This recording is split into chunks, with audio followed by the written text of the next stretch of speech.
Uma das personagens que eu mais gosto de ler no Velho Testamento, irmãos, é Moisés. E gosto, principalmente nos últimos tempos,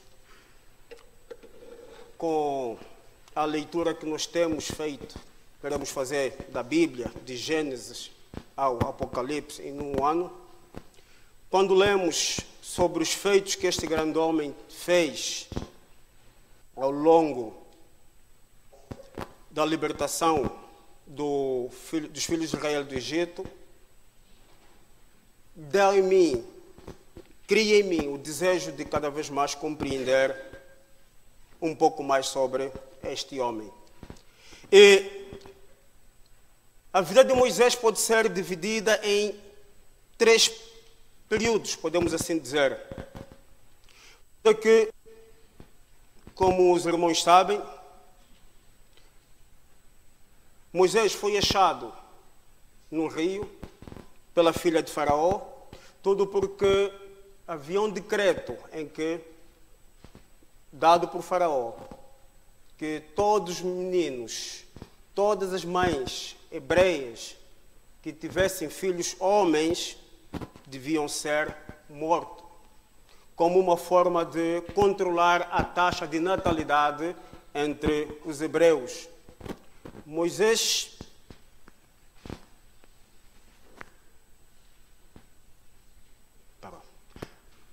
foi um daqueles que teve a graça de ser salvo. E durante os seus 40 anos, os primeiros 40 anos, viveu como um príncipe no palácio de Faraó. Dos 40 aos 80 anos, depois de ter fugido do Egito, tudo porque separou, protegeu, salvou um dos seus irmãos, que na altura não sabia que fosse um dos seus irmãos, os hebreus, que estava a ser maltratado por um egípcio. Moisés foi em defesa deste hebreu, matando assim o egípcio. A dada altura, quando outras personagens entre os hebreus discutiam entre eles, e Moisés, querendo intervir, foi-lhe atirado, como se diz, na cara de que então, também querem me matar como mataste os egípcios há dias atrás. Moisés viu nestas palavras como algo que estava a ser, como se fosse, foi descoberto aquilo que eu fiz algum tempo atrás, então desta forma mais vale desaparecer da face do Egito antes que me aconteça algo de mal. E a verdade é que Moisés, dos 40 aos 80 anos, esteve fugido e viveu no deserto de Midian, onde constituiu a sua família. Dos 80 anos aos 120 anos, voltou para o Egito, com 80 anos, onde enfrentou Faraó e libertou os filhos de Israel e liderou os mesmos durante 40 anos na travessia ao deserto. Era aquele que estava pronto a defender o povo de Deus contra a ira de Deus. Moisés é aquele que pôs-se diante de Deus e disse: se destruires este povo, mais vale não apagares o meu nome no livro da vida. Moisés também é aquele que, quando desce do Monte Sinai, encontra o povo a adorar outros deuses, aquele bezerro em forma de ouro, feito com ouro, é aquele que pega nas tábuas de pedra que Deus tinha escrito, onde Deus tinha escrito os 10 mandamentos, e destrói-as. Como podemos ver, Moisés era do tipo de personagem com ora bom, ora de momento explodia com raiva e fazia coisas sem pensar. E entre eles também é aquele que, quando Deus havia-lhe recomendado,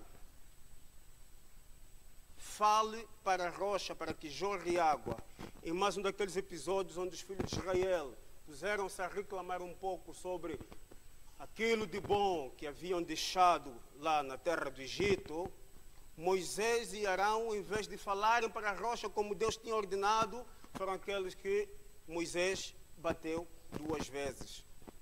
E por esta desobediência, Deus tinha dito a Moisés e Arão que não entrariam na terra prometida, não entrariam na terra que Deus tinha prometido aos filhos de Israel.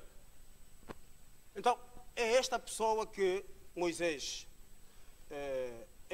ou foi, mas ainda assim, quando já se estava para despedir do povo de Israel, foi aquele que procurou dar últimos conselhos. Não teve em conta aquilo que o povo lhe fez passar. Moisés estava muito bem em condições de dizer que, olha, por vossa culpa, Israel, não vou entrar na terra, não verei a terra, ou não pisarei a terra que Deus havia nos prometido. Não fez isto. Isto faz me lembrar um pouco, algum tempo atrás, em 99, quando estava para deixar a terra de Luanda para emigrar para a Europa. O meu pai nunca foi muito de colinho, abracinhos. Também não podia esperar muito. Sendo o 7º de 10 filhos, já não há espaço para muitos mimos, para os últimos. Mas a verdade é que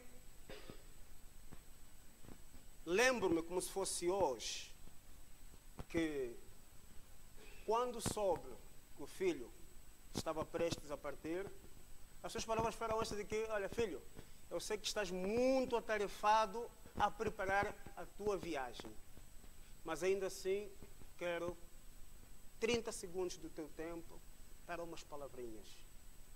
E realmente estava muito atarefado. Confesso-vos que passou-me pela cabeça, durante a minha juventude toda, praticamente não tivemos esse tempo de conversa. E este último dia em que tenho que preparar, deixar tudo pronto, porque a viagem era de noite, o pai quer conversar comigo.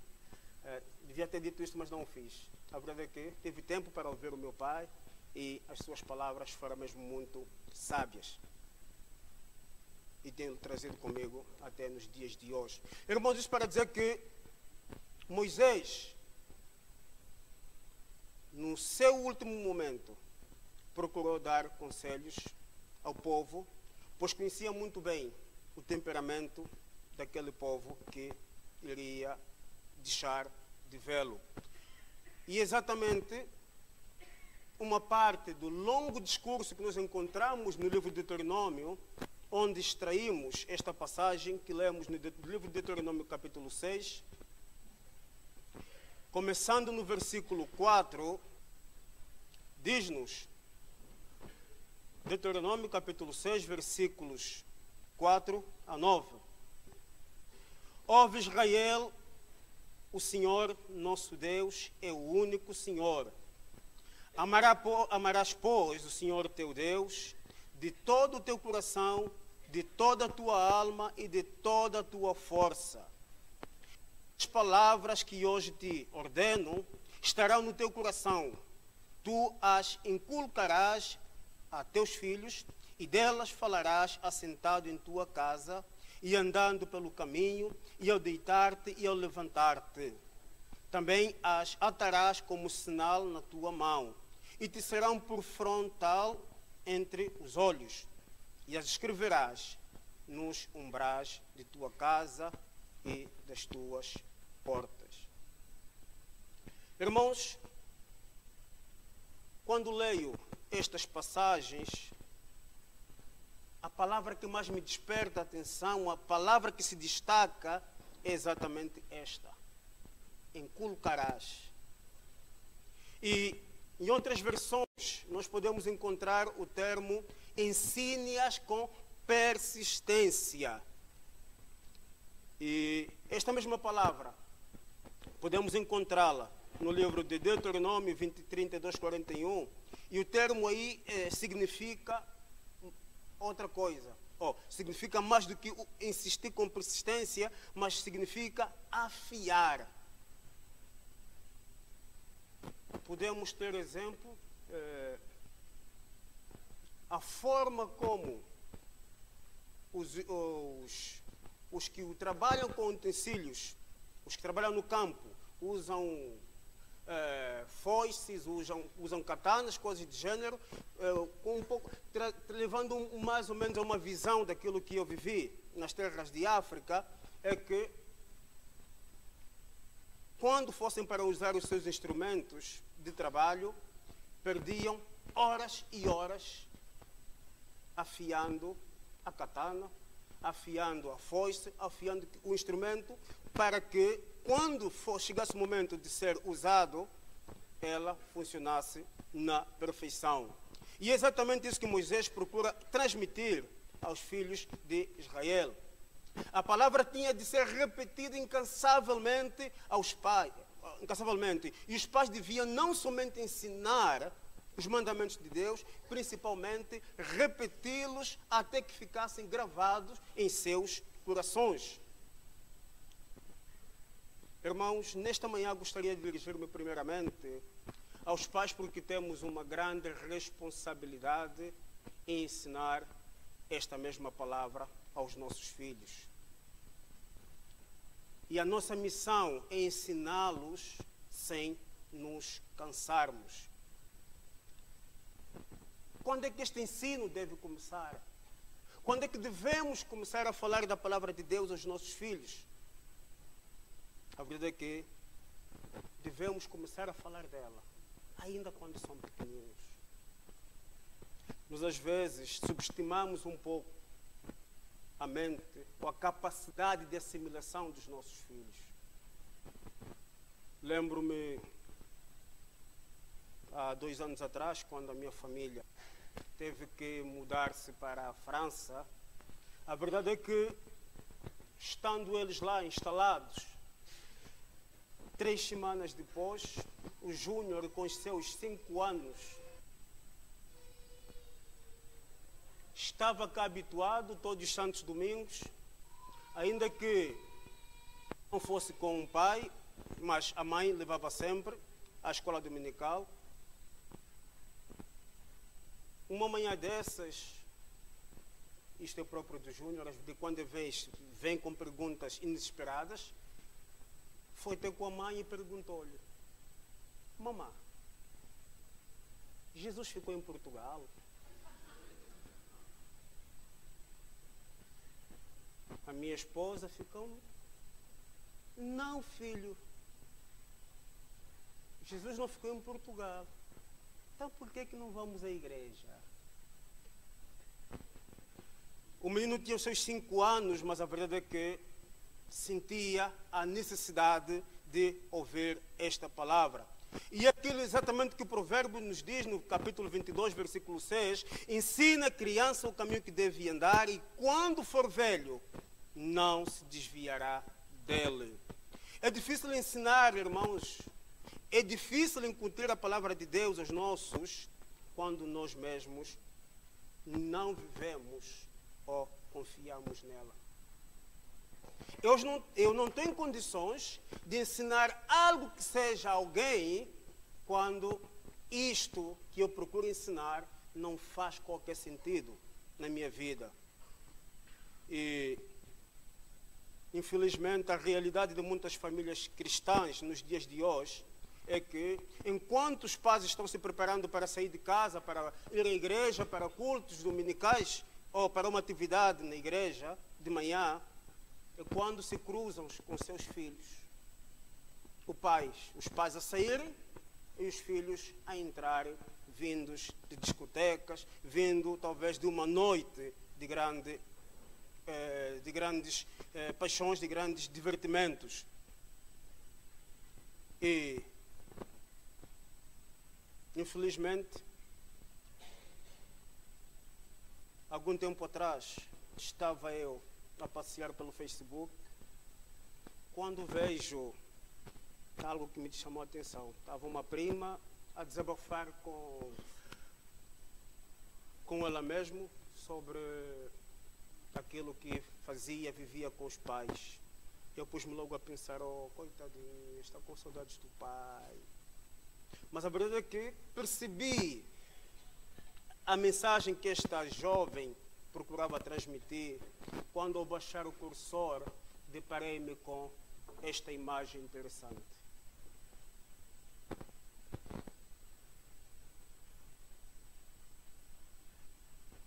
Antes, quando as famílias se reuniam.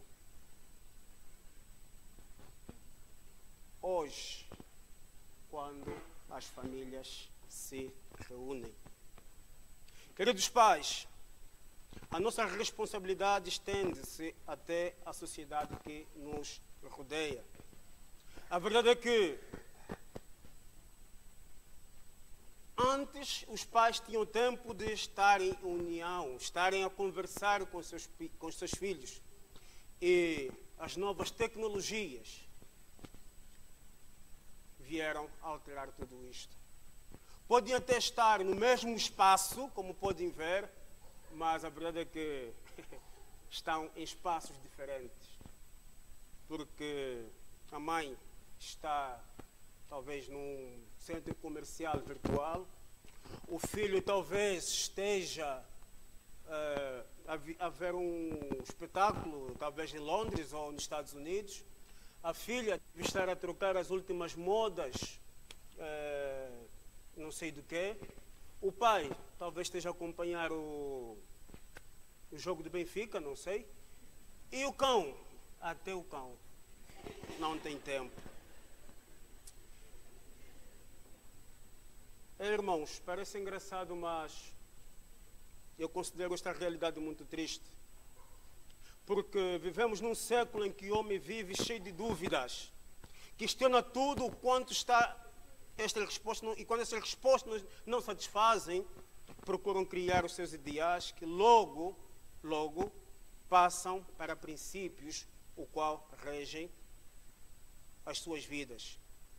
E é esta sociedade, irmãos, que os nossos filhos estão incluídos. Semanas atrás, foi um pastor lá no seminário dar um testemunho de sua vida como missionário. E dizia ele que depois de uma atividade onde foi convidado a dar uma palestra, foi alguém ter com ele, muito comovido com tudo aquilo que o pastor havia dito. Ele fez a seguinte pergunta: o que é que o pastor acha? O que é necessário? Quanto tempo pode levar a voltarmos a ter a nossa sociedade com faculdades onde vive-se realmente a palavra de Deus, como aconteceu alguns anos atrás? Porque este homem tinha conhecimento que muitas das universidades famosas nos Estados Unidos ou na Inglaterra foram iniciadas com cristãos. Mas, hoje em dia, nos tempos atuais, são aquelas que mais afirmam ou divulgam o ateísmo. E este pastor, comovido com as palavras daquele irmão que tinha abordado, este irmão disse para ele: olha, para voltarmos a ter aqueles bons tempos, é necessário começarmos a apostar já nos nossos filhos. Como assim, pois? Temos que começar a apostar já nos nossos filhos para que daqui a 40 anos possamos ter o vislumbre de alguma coisa que foi plantada 40 anos antes. E este irmão perguntou: tudo isto? Sim. Esta é a verdade. Mas é importante compreendermos que a mente dos nossos filhos nunca ficará vazia. Se não formos nós a preenchê-la com a palavra de Deus, outros farão isto por nós. A mente dos nossos filhos é um campo aberto, pronto a assimilar tudo e mais alguma coisa. E mais uma vez dou graças a Deus pela forma como tem usado o nosso pastor Sérgio Felizardo em dar-nos ensinos tão bons como este que vimos esta manhã. Nós só nos devemos preocupar com aquilo que as outras doutrinas querem incutir-nos se nós não ensinarmos a verdadeira doutrina aos nossos filhos. E como disse, irmãos, nós só ensinamos aquilo que está no nosso coração. Se a palavra de Deus não estiver enraizada nos nossos corações, não estamos em condições de ensiná-lo aos nossos filhos. Filhos, isto é para vocês. É necessário que entendam e compreendam que o tempo de se encherem com a verdade é esta.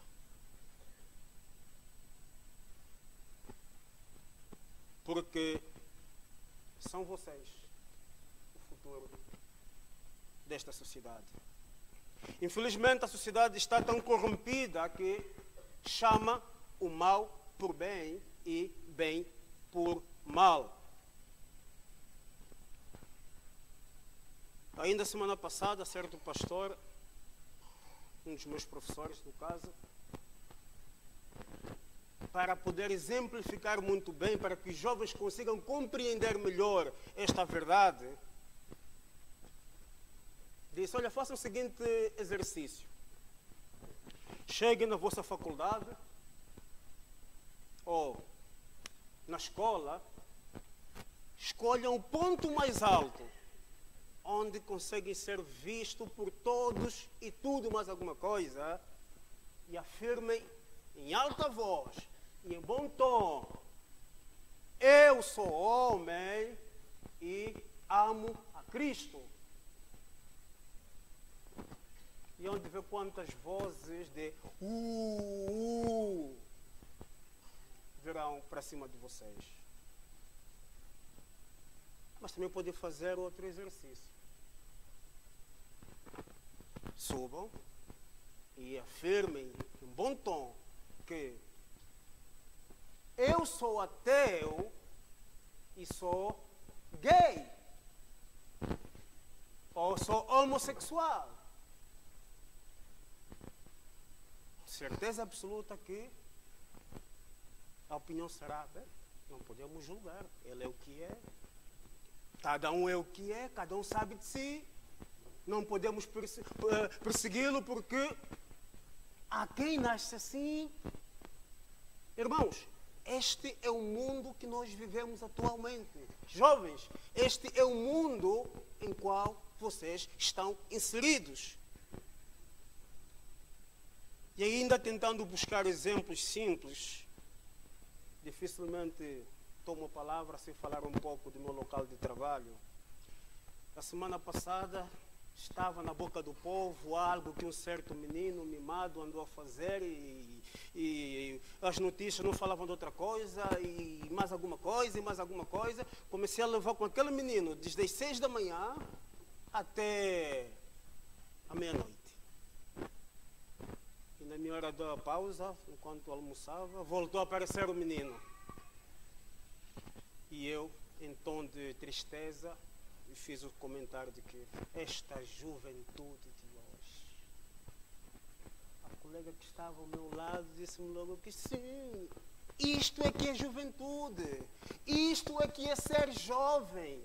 A juventude é isto. A juventude tem que se impor. A juventude tem que, para se sentir jovem, tem que fazer desmandos. Para se sentir jovens, tem que provar, experimentar de tudo mais um pouco. E é isso que é ser normal nos jovens de hoje. Mas, filhos, queridos jovens, digo-vos que não aceitem isto como algo normal. O querer ser fixe ou bué fixe, como vocês dizem na vossa linguagem, fiquem sabendo que é autodestruir-se. Porque não há ninguém que vos ame mais do que os próprios pais. Não há ninguém que se preocupe mais convosco do que os próprios pais. E digo-vos que Os amigos e colegas só vos acharão fixes ou bué fixe enquanto tiverem algo para dar. Quando deixarem de ter algo para oferecer, então, a partir deste momento, deixam de ser bué fixes. E é interessante que Paulo, quando falava a Timóteo, dizia exatamente que ninguém despreze a tua mocidade. Torna-te o exemplo dos fiéis na palavra, no procedimento, no amor, na firmeza e na pureza. Afirmações fortes, irmãos. 1 Timóteo, capítulo 4, versículo 12. E no versículo seguinte, no mesmo capítulo, continua: enquanto eu não vou, aplica-te à leitura, à exortação e ao ensino. E eu pergunto esta manhã, caro jovem, caro filho, como tens passado o teu tempo? Em que tipo de leituras tens te aplicado? Como tens passado ou onde tens passado o teu tempo? Eu fiquei muito feliz quando vejo aquele grupinho de irmãos, jovens, não são muitos, devem ser aí por volta de 6 ou 7, mas aquele grupo de irmãos, jovens, na casa dos, talvez o mais velho deve ter os seus 20 ou 21 anos, mas tem um compromisso de que todas as tardes reúnem-se para poderem compartilhar, para poderem discutir um pouco as Santas Escrituras. E não estou a falar de um grupo de outra denominação qualquer. Falo mesmo da nossa igreja. Talvez me pergunte se estes 5, 6 jovens durante a tarde estão reunidos a falarem sobre a palavra de Deus, e o restante dos jovens, o que estão fazendo?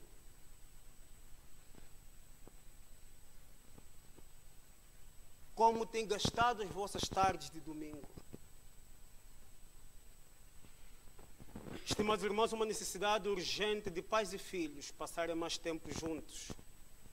E este tempo deve ser proveitoso e edificante. É este o mandamento que Deus tinha dado a Moisés para lembrar ao povo que passem tempo juntos como família, leiam e meditem a palavra, orem, cantem, comam e insistam em programas em conjunto. Só desta forma é que realmente esta palavra estará enraizada. Quantas vezes não ouvi filhos se queixarem que os meus pais não têm tempo para mim?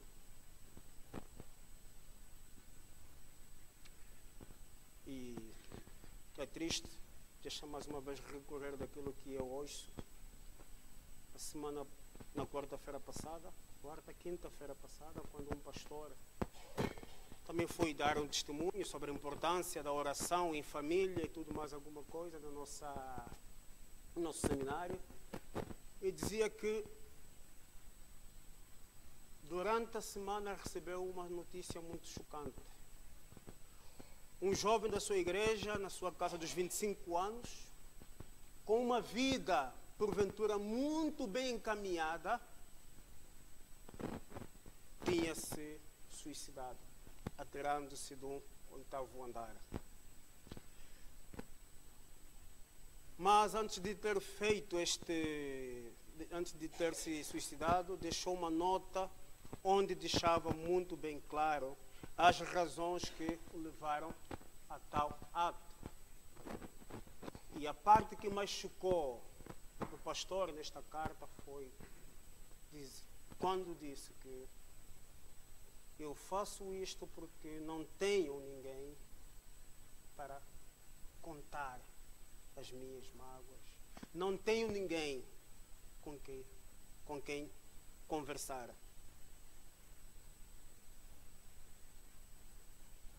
Irmãos, se quisermos ter famílias e lares felizes, o nosso trabalho deve começar já. Leiamos e partilhemos a palavra em família, porque é o verdadeiro alicerce para qualquer lar. Coloquemos Cristo como cabeça em cada lar. Só assim veremos a nossa igreja crescer, fortificar-se. E só assim teremos uma sociedade transformada com a palavra de Deus.